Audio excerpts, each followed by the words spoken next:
السلام علیکم the reader and listeners, Urdu novels library میں آپ کا ڈھیر سارا ویلکم۔ میں ہوں ہدا۔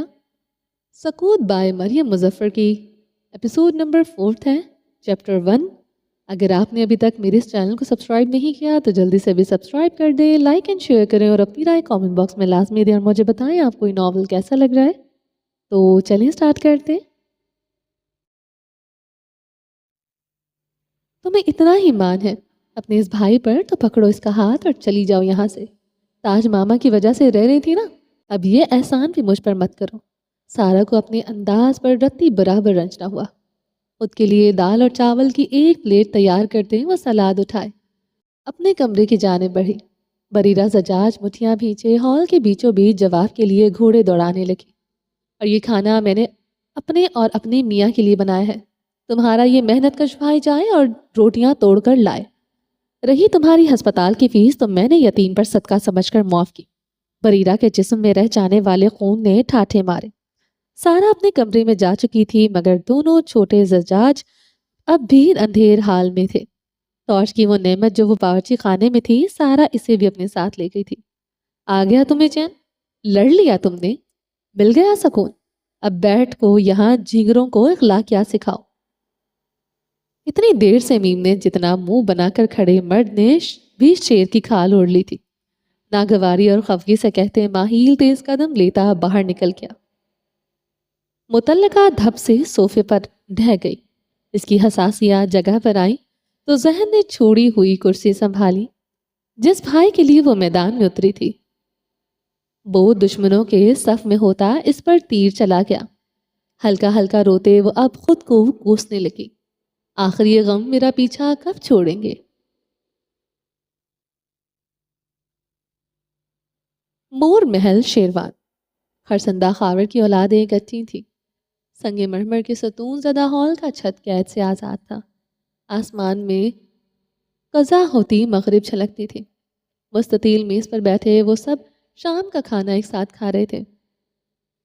سربراہی کرسی پر سفید کڑھائی والا دوپٹہ اوڑھے پاکستان مقیم افغان خرسندہ تھی۔